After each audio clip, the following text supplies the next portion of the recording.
In this video, I'm going to discuss 3 questions in total. So let's see the information that is given to us. A simple linear regression of wages on gender run on a sample of 200 individuals, 150 of whom are men, yields the following. So this is the regression equation that we are given. In this regression equation, WI is the wage in rupees per day of the ith individual.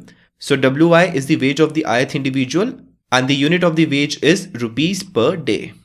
DI is equal to 1 if the individual I is male and 0 otherwise. That means DI is a dummy variable. It can only take 2 values, 1 or 0. And UI is the error term. The figures that are given in the parentheses, that means these figures 20 and 10, these are the standard errors. The first question is, what is the average wage in the sample? Now let's do one thing. Let's first visualize whatever information is given to us, and after that we will see that how can we find the solution to this question. So what are the things that are given to us? We are given that we have a sample size of 200. So the notation that I'm going to use for the sample size is small n.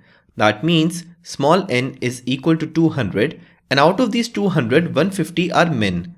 So out of these 200 we have 150 men. That means 50 are women.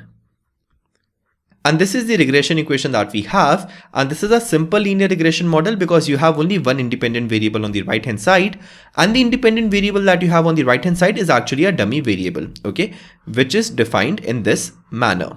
Now let's try to understand that how will the sample information look like. See, you are not given the sample information over here, right? You are not given the data for W and D, okay? But let's just try to imagine that how will the sample information look like. So we have 2 columns. One column is for wage, which is denoted by WI, and the other column is for gender, and the dummy variable that we have for gender is DI. So the other variable that we have is DI.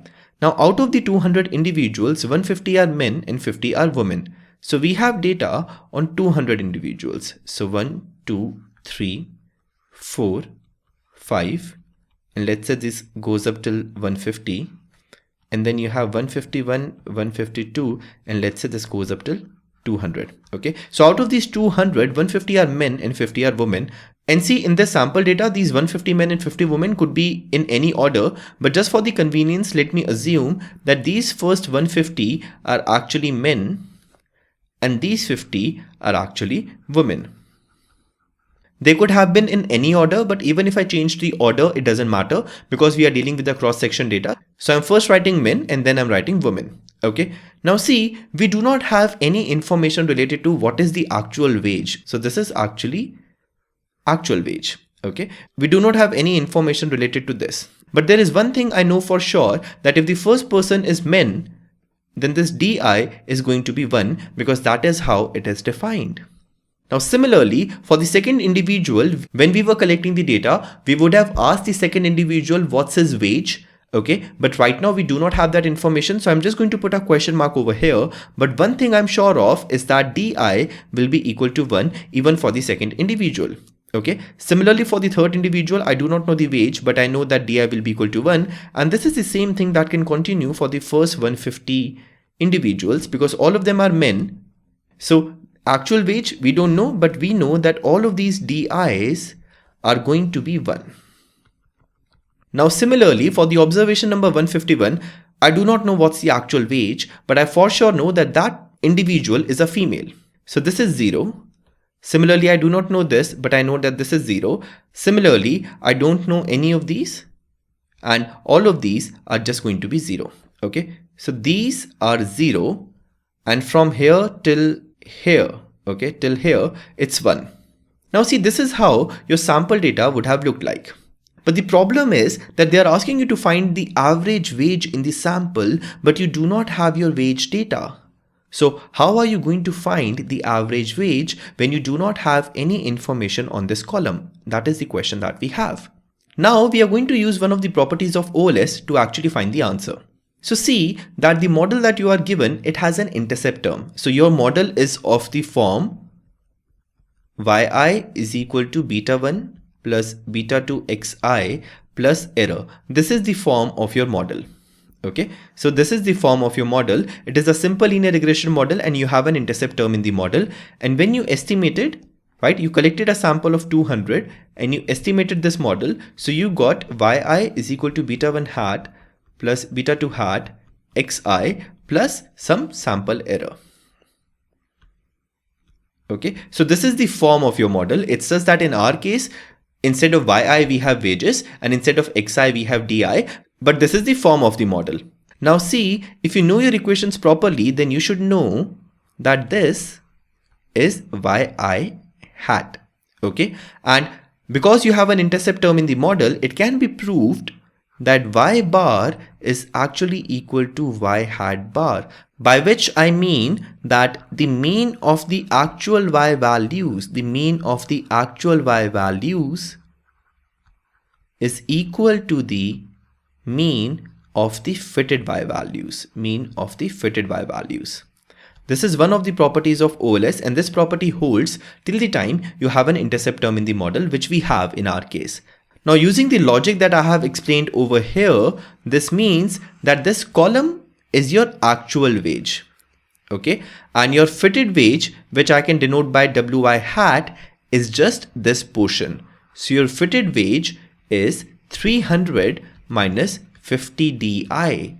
So I do have information related to fitted wage, but I do not have any information related to actual wage. So now I can create another column in which I'm going to write the values of fitted wage, and the notation for fitted wage is wi hat.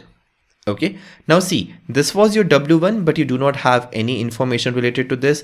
This is your W2, you do not have any information. This is your W3. Similarly, like this is your W200. So all of these are actual wages, but you do not have any information related to this. But what's your fitted wage? What's the fitted wage of the first individual? So what's W1 hat? Well, the first individual that we have is male. That means for the first individual, so if I put I equal to 1, it would be 300 minus 50, and because the first individual is male, that means the di will take the value 1. That means W1 hat is 300 minus 50, which is 250. So this is equal to 250. Now I can do the same exercise for the second individual, but you will get the same answer, that even W2 hat is going to be 250. Okay, reason being, even the second person is men. Instead of W1 hat, if you put W2 hat, then you will have the same equation and nothing will change. Okay, so that means for the first 150 observations, so W150 hat, till here it's just going to be 250. Okay, and if I find the fitted wage for the 151st observation, then it will not be 250, because the 151 observation is not a male, it's actually a female. So let me write it over here. W151 hat is going to be 300 minus 50 multiplied with 0, because that person is actually a female. That means this is equal to 300. So this value is going to be 300. Similarly, W152 hat is going to be 300, and I can take it down till W200 hat. This is also going to be 300. Okay, now see, I already know the logic that the mean of actual y values is going to be equal to the mean of the fitted y values. I want to find the average wage, but I do not have the actual wage data. So if I want to find the average wage, I can just find the mean of the fitted wage, because the mean of the actual wage will be equal to the mean of the fitted wage. So even though I do not have any information related to this particular column, the mean of this column and the mean of this column is going to be same. Okay, so all you have to do now is just find the mean of this last column, and that will be your answer. So if you find the mean of the last column, what would it be? So you are adding 250 150 times. So this is, you are adding 250 150 times. So I can just say 250 multiplied with 150. Okay, plus you are adding 300 50 times. So plus 300 multiplied with 50, that's the sum of the entire column. And how many individuals do we have in total? We have 200 individuals. So this is divided by 200. Now this is equal to 37,500 plus 15,000 divided by 200. And if you solve this, you will get that this is equal to 262.5. That means the right answer is part C, 262.5. So that's it for this question. Let's move to the next question. For the next question also, I'm going to use the same information. Okay, so that's a continuation of this question. So this is the next question that we are given, and for this question also we have to use the same information. For convenience, let me just write the regression equation that was written on the last slide. So it was Wi equal to 300 minus 50 di plus ui, and we were also given that the standard error of this is 20 and the standard error of this is 10. Okay, so this is the equation that was written. Now let's see what is this question saying.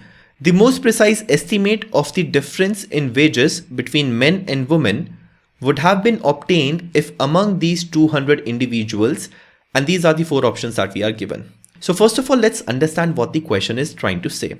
The question is trying to say that the most precise estimate of the difference in wages between men and women would have been obtained. First of all, let's see that which coefficient is actually telling you the difference in the men and women wage. Okay, so the difference in the men and women wage, the coefficient that is telling you that is this. So the coefficient of di is actually telling you the difference in the men and women wage. Because di is equal to 1 for men, di is equal to 0 for women. So given this type of model, the difference between the men and women wage is coming from this coefficient. And now they are talking about the precision of that coefficient. They are talking about the precision of that estimate. So they are saying that how can you make this estimate more precise? So that's what the question is asking, that the most precise estimate of the difference in the wages between men and women would have been obtained. That means most precise estimate of the coefficient of the dummy variable.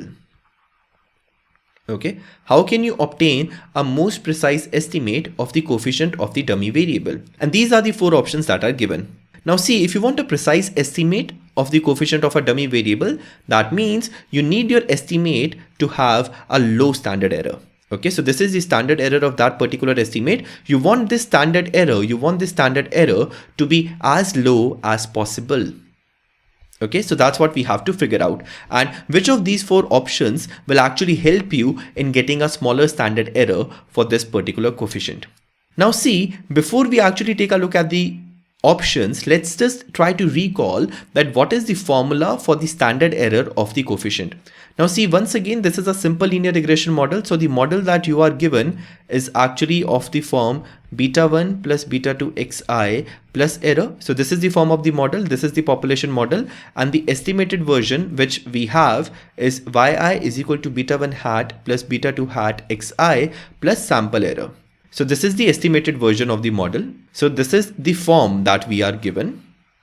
Now if you recall, then the variance of beta 2 hat in a simple linear regression model is equal to sigma square divided by summation of xi minus x bar whole square. Now the thing is that you cannot observe variance of beta 2 hat because you have no information related to sigma square. So instead of variance of beta 2 hat, you work with estimated variance of beta 2 hat. And estimated variance of beta 2 hat is equal to, so instead of sigma square, you're going to write sigma hat square, okay, which is the estimator of sigma square, and this is divided by summation of xi minus x bar whole square. I hope you know your formulas, and if I take the under root of this, then this expression that I get, this is your standard error of beta 2 hat. Now I can apply this same form over here, because even in this question, the model that we are given is actually a simple linear regression model. So the model that we are given, in this model, we have to talk about the standard error of the coefficient of di. Now using this thing that I just explained you, the standard error of the coefficient of di can be written under root sigma hat square divided by summation of di minus d bar whole square. So instead of xi minus x bar whole square, I have di minus d bar whole square, because that's the notation of my independent variable in this equation.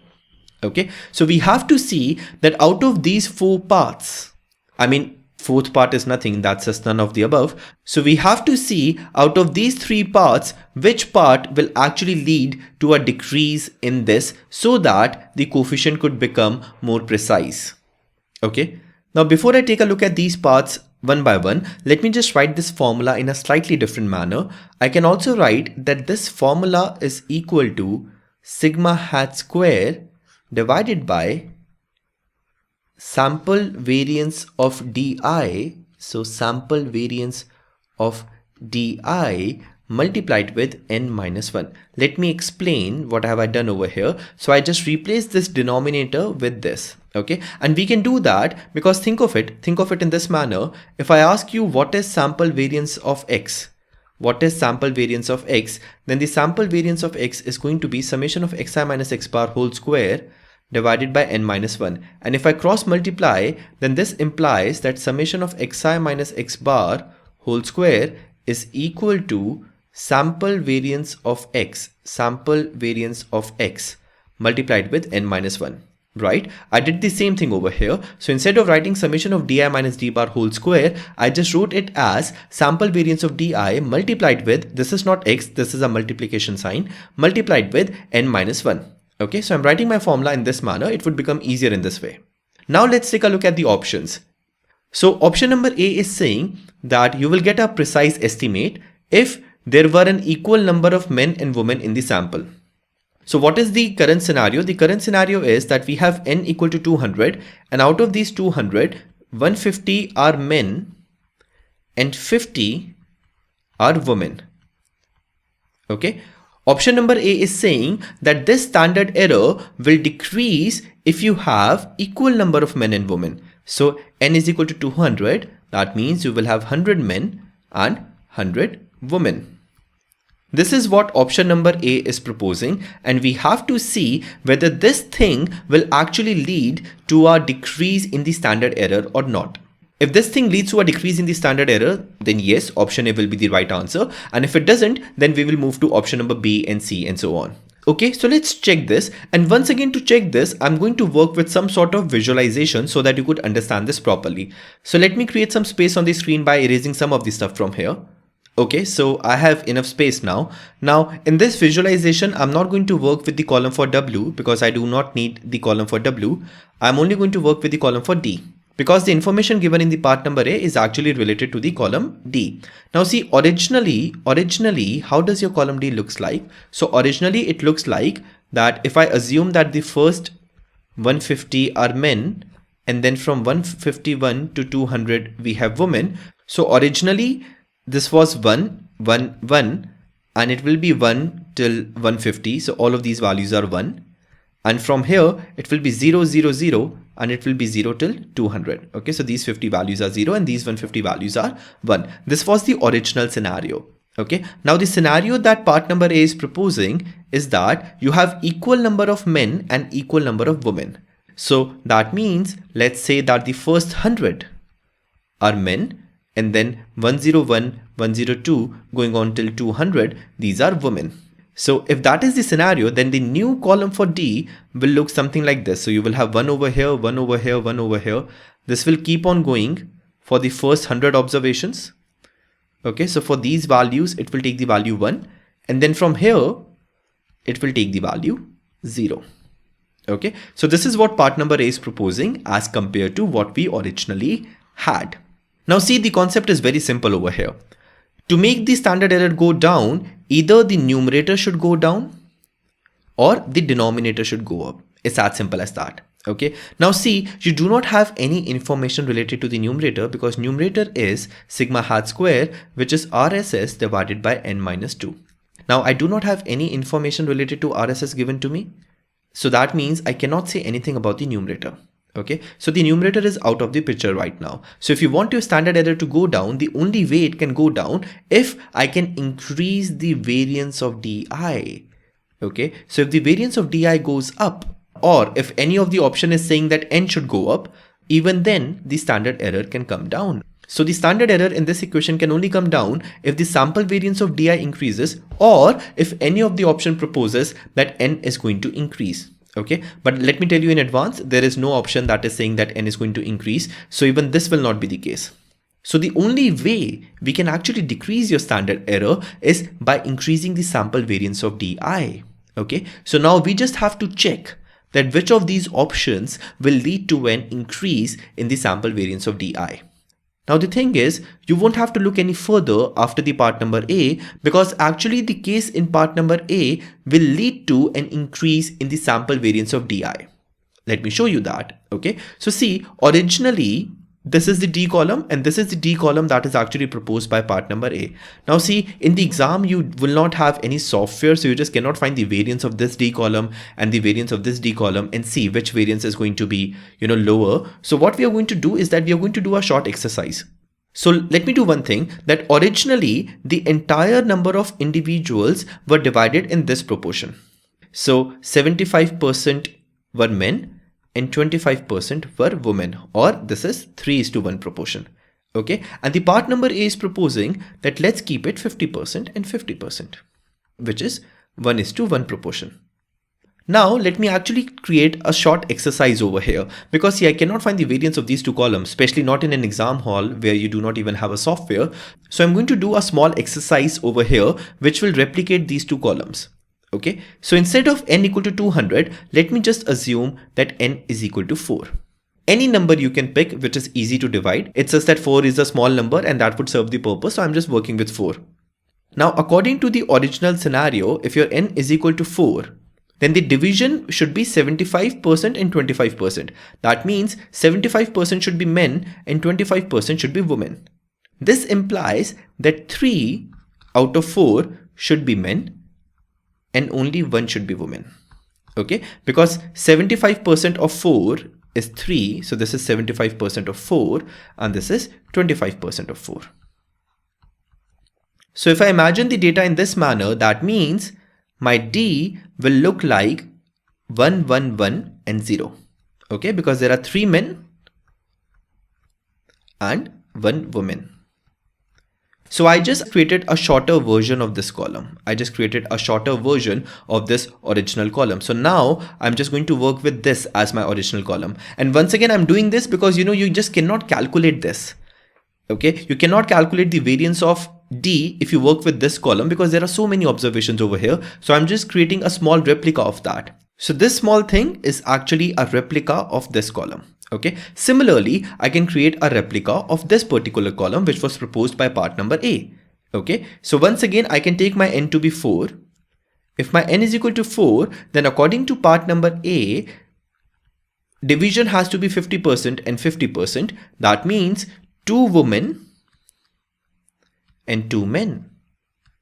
Okay, that means in this case, D will look like 1, 1, 0, 0. For 2 men, you have 1, 1. For 2 women, you have 0, 0. So this is a shorter version of this column. Okay, this is a shorter version of this column because I don't want to find the variance of the entire column. So I just created a shorter version of that column. Okay, so now the problem boils down that which D column is going to give you a shorter variance. Is this D column going to give you a shorter variance as compared to this D column, or is it going to be vice versa? Now it's very simple. We just have to find the variance. So let's do it together. Once again, let me just create some space on the screen. Okay, so I do have some space now. So first of all, I'm going to find the variance of the original column. Okay, this column. So the variance is very easy to find. We have D1110.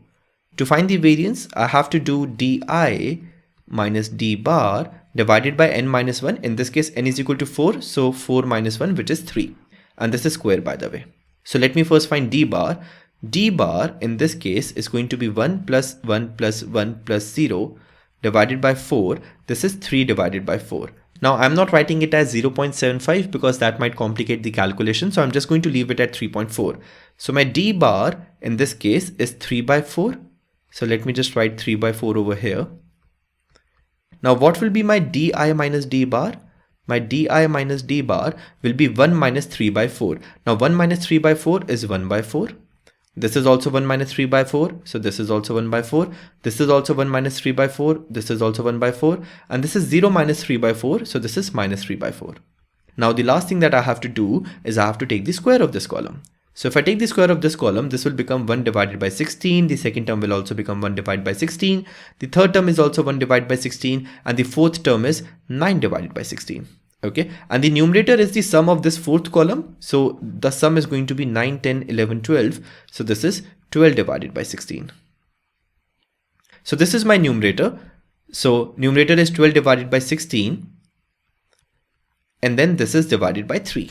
Okay, because the denominator is 3. That means the variance of D If I stick to the original scenario, then it's 12 divided by 48. And once again, I'm not writing the decimal version. If it's needed, then I can write it later, but for now, I'm just leaving it like this. So this is the variance if I work with the original D column. And once again, I'm not working with this D column. I created my own version, which is a smaller version. And this is the variance of that. Now let's find the variance of the D column that is proposed in part number A. And to do that, once again, let me create some space. So let's find variance of D when we are working with this column. So this column is 1100. Okay, so this is a shorter version of this column. Now once again, let's find D bar. So D bar is equal to 1 plus 1 plus 0 plus 0 divided by 4. So this is 2 divided by 4, which is half. So D bar is half. So half, half, half, and half. Let's find D minus D bar. I should have written I over here. So Di minus D bar. 1 minus half is half. 1 minus half is half. 0 minus half is minus half. 0 minus half is minus half.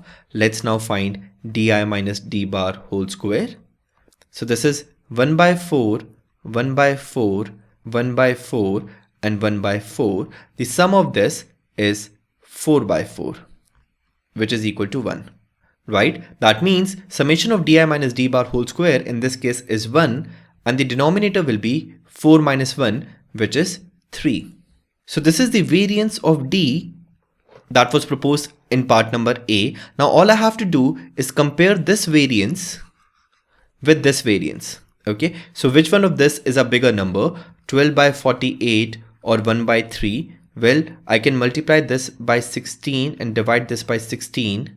So this is equal to 16 divided by 48, and clearly 16 divided by 48 is a larger number as compared to 12 divided by 48. That means the variance of the D that is proposed in part number A is actually greater than the variance of the D that was there originally, which implies that the standard error will go down because the sample variance of Di is actually higher if you work with the situation that's written in part number A. So that means your part number A is going to be the right answer in this case. But just for the sake of completion, let's also take a look at the other parts. Okay, so the part number A is the right answer.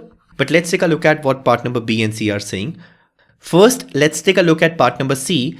Part number C is saying that there was at least 30 men and 30 women. This is sufficient for estimation. This spelling is wrong over here. The precision does not depend on the distribution of the sample across men and women. Well, this statement is completely wrong because it's saying that the precision does not depend on the distribution of the sample across men and women. That means it is saying that the standard error does not depend on the distribution of sample across men and women. Well, we just saw that it does. If the distribution is of this type, then the standard error is different. And if the distribution is of this type, then the standard error is different. So this is completely wrong. This cannot be the case. And the part number B is saying that the ratio of the number of men and women in the sample was the same as the ratio of their average wages. So even in part number B, they're proposing a particular ratio of the number of men and women. But the thing is, no matter which ratio you work with, the variance that you're going to get from any other ratio will be lower than the variance that you will get from a 50-50% ratio. Okay, you can check this on your own. You can come up with any other ratio you want to. The original ratio that was given to you was 75% men and 25% women. Part number A proposed this ratio. If you want, you can check for any other ratio. You can check for 25% men or 75% women, or you can check for any other ratio. The variance of the D column will always be lower as compared to the variance of D that you're getting under this ratio. Okay, that means your part number A is the only right answer over here, and part number D is saying none of the above, so we just don't care about that. So this is all for the second question. Now there is one last question that we have for the same data, and let's take a look at that. So this is the last question that we have. In the last question, we have to find the value for explained sum of squares. Now I want you to note one thing over here. It's written explained within brackets regression. So explained sum of squares,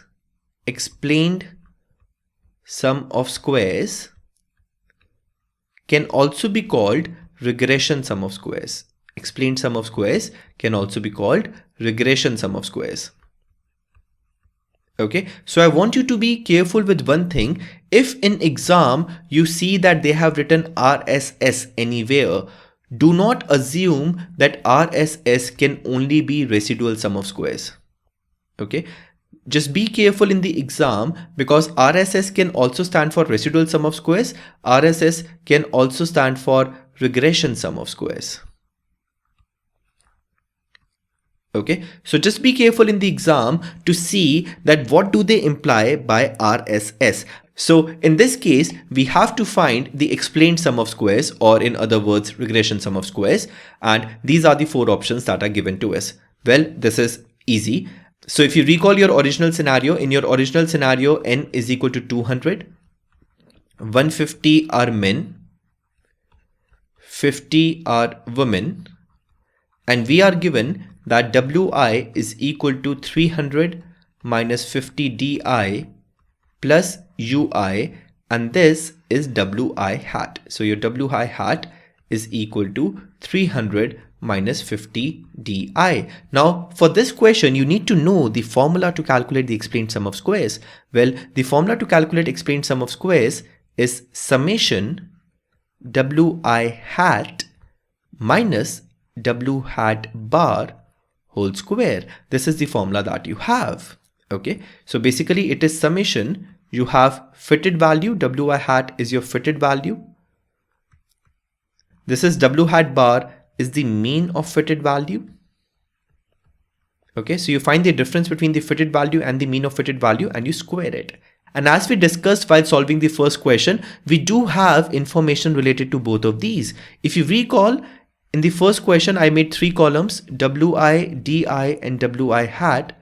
And I told you that let's say that the first 150 individuals are men, and then this is women. So from 151 to 200, let's say we have women.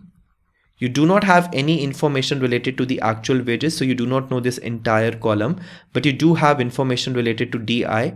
So Di is 1 for the first 150 values, and then it's 0 for all of these 50 values. And Wi hat was 300 minus 50 multiplied with 1. So it was 250 for the first individual, which is men, 250 for the second individual, third individual, and because you have 150 men, so this is 250.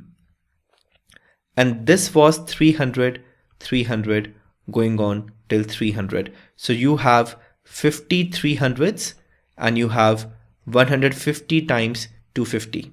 Okay, so this is your Wi hat column. In the first part, we found W hat bar. Your W hat bar was the average of this column. So your W hat bar came out to be 262.5. So your W hat bar is 262.5, which you can write as a separate column over here if you want, right? So this is 262.5. Now to find the explained sum of squares, you need to find the difference between these two, and then you need to square it, and then you need to sum it. So if you find the difference between these two, so you can create another column, Wi hat minus W hat bar. 250 minus 262.5 is minus 12.5. Even for the second individual, it's going to be minus 12.5 because even that individual is men. For the third individual, it is minus 12.5. The same thing will happen for the first 150 individuals. So for the first 150 individuals, this difference is going to be minus 12.5. And then after that, you have 300. So 300 minus 262.5 is 37.5. So you will have 37.5 for the 151 observation, 37.5 for the 152 observation, and this will go on till 200. So these are 50 values. Okay, and once again, these are 150 values. And now you have to square these. So if you square these, you can create another column, Wi hat minus W hat bar whole square. The square of 12.5 is 156.25. So minus 12.5, the minus sign will not remain now. So it is 156.25, 156.25, and this will go on till 156.25. So once again, you will have 156.25 for the first 150 observations.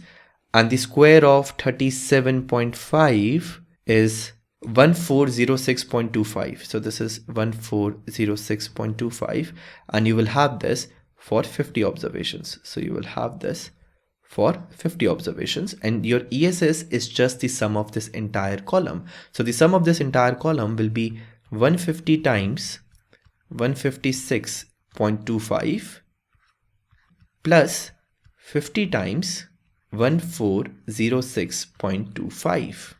And if you solve this, you will get that this is equal to 70312.5, and the first term, this multiplication, is equal to 23437.5, and if you add these two, then you get 93750. That is your part number A. So your part number A is the right answer. Okay, so this is it for this question.